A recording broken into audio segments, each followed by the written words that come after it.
Sensibilisé à l'idée de conservation des forêts, le premier ministre du Québec, Claude Gouin, accepte en 1905 de financer les études de 2 jeunes candidats en sciences forestières.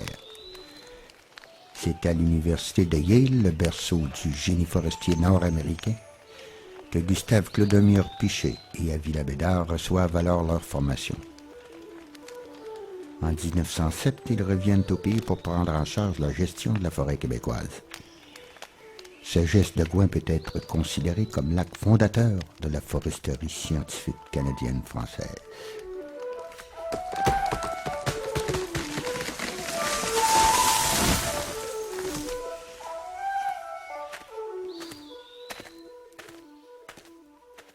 En 1909, l'organigramme du ministère des Terres et Forêts est remodelé.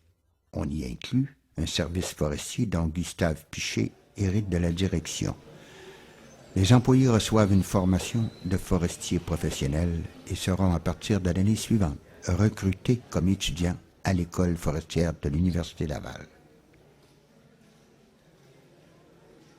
Pour atteindre l'objectif premier que fait miroiter la jeune science qu'il représente, soit d'assurer des profits croissants pour l'État sans jamais amoindrir le capital forestier, Gustave Piché s'impose de former un personnel spécialisé. C'est dans ce contexte que le gouvernement provincial finance la création en 1910, au cœur de l'Université Laval, l'école forestière. Son mandat est de former les cadres de la nouvelle administration des terres de la Couronne, ainsi que celle de l'industrie par ricochet, tout en donnant vie au grand rêve d'aménager une forêt publique productive, rentable et pérenne. Pendant les premières années, l'administration gouvernementale absorbe tous les finissants de l'école forestière.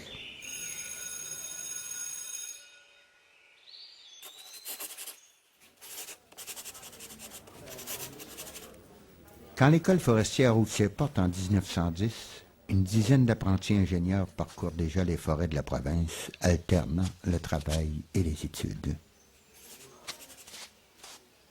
À l'école forestière, les matières qui touchent spécifiquement la foresterie sont enseignées par les meilleurs éléments en poste au service forestier. On pense entre autres à Gustave Piché au début de sa carrière, à Avila Bédard pendant plusieurs années, à Joseph-Édouard Gay du Bureau des inventaires, à Zéphirin Rousseau et Robert Bellefeuille, tous deux grands connaisseurs de la flore. À la formation académique, il faut ajouter les stages auxquels sont soumis les étudiants en foresterie et leur intégration estivale dans les divers travaux du ministère des Terres et Forêts.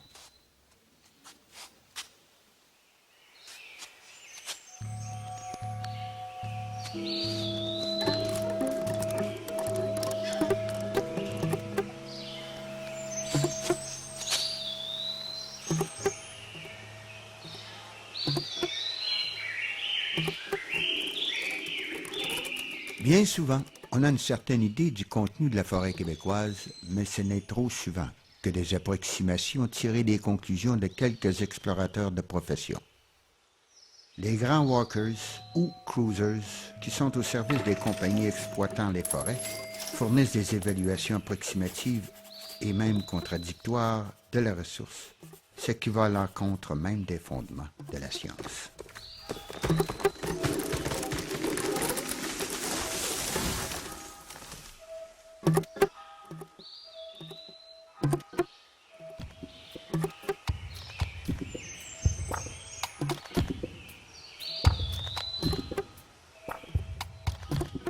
Avec la venue du mouvement de la foresterie scientifique au Québec, il devient clair qu'une saine gestion de la forêt implique automatiquement une bonne connaissance du milieu.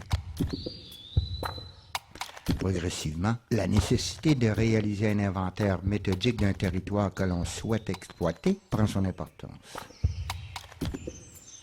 L'inventaire fournit alors toute une série d'arguments qui permettent de prouver, chiffre à l'appui, que l'approche proposée dans le projet de coupe est plus rentable, non seulement financièrement, mais surtout sur le plan de la régénération du milieu de coupe.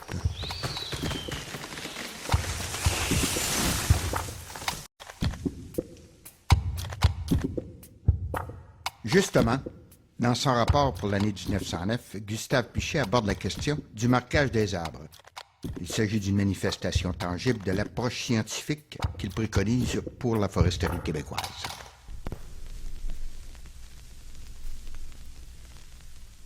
Lorsqu'on ne connaît point sa richesse, on risque ou de trop dépenser ou de faire des économies inutiles et de laisser des massifs se détériorer. Pour faire une bonne exploitation, il est nécessaire d'avoir un inventaire sérieux de la forêt et d'avoir un plan d'aménagement bien clair, bien précis, pour que les opérations soient promenées méthodiquement, non pas seulement sur un point, mais qu'on ait parcouru toute la forêt dans une décade ou un peu plus. Nos règlements définissent les différents diamètres minimums auxquels on peut enlever les arbres sur les territoires sous licence de coupe. Malheureusement, les conditions civicoles varient tellement de station en station que ces diamètres limites ne suffisent pas à conserver le caractère primitif de la forêt, surtout lorsque l'exploitation ne prend pas que des arbres d'une naissance donnée.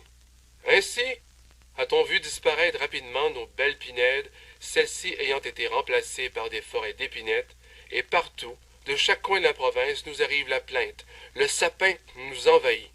Cela était fatal. Et à moins d'adopter des plans d'exploitation qui soient basés sur des études sérieuses des conditions et des besoins particuliers de chaque endroit, cette modification ira en accentuant. Et le jour n'est pas loin où nos conifères précieux auront presque disparu des forêts exploitées, remplacés par les bois francs et le sapin bâtard.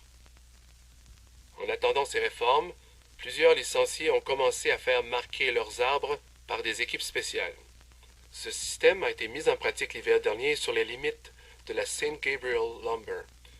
Il a donné une telle satisfaction tant à cette société qu'à ses entrepreneurs qu'il sera continué cette année et que dans toutes les forêts détenues par la Union Bag and Paper Corporation, les arbres seront marqués préalablement à l'abattage. Pour nous, cette nouvelle méthode est un nouveau progrès, un premier acheminement vers l'exploitation raisonnée, scientifique que nous préconisons.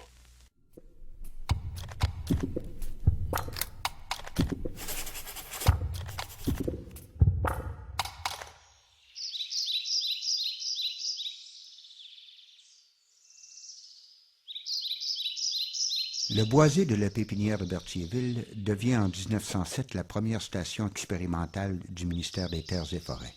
C'est là que les élèves de l'école forestière vont faire leurs premières observations et appliquent les concepts appris dans les salles de cours.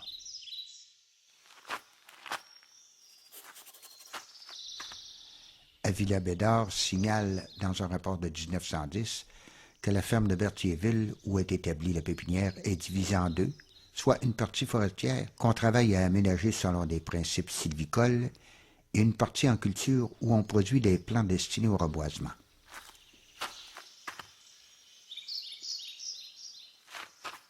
En 1929, on greffe aux activités de recherche de la pépinière de Berthierville des chercheurs en entomologie forestière qui tentent de trouver des moyens de lutte efficaces contre les insectes nuisibles. 2 ans plus tard, le service forestier y aménage une station de recherche météorologique indispensable à la lutte contre les feux de forêt.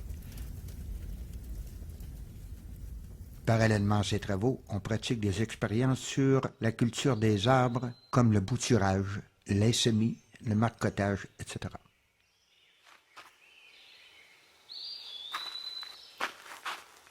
En 1933, l'acquisition et l'aménagement de la forêt de Duchesnay par le gouvernement du Québec permet de centraliser les activités de recherche forestière sur un site plus approprié.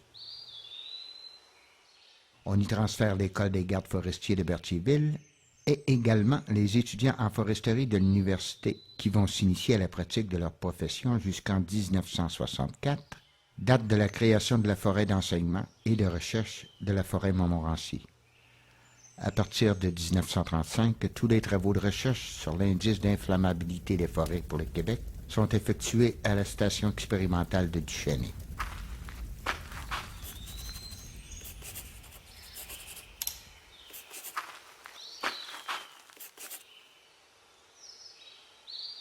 La forêt Montmorency reçoit de la législature provinciale la mission de développer et de favoriser l'enseignement et la recherche pratiquée à l'Université Laval particulièrement en sciences forestières et géodésiques, et également en biologie, pisciculture et cinégétique. Depuis ce temps, l'Université Laval aménage ce territoire suivant les principes de l'aménagement polyvalent et par l'utilisation des meilleures méthodes connues en sylviculture. La forêt Montmorency confère ainsi un terroir favorable pour les étudiants en sciences forestières de l'Université Laval.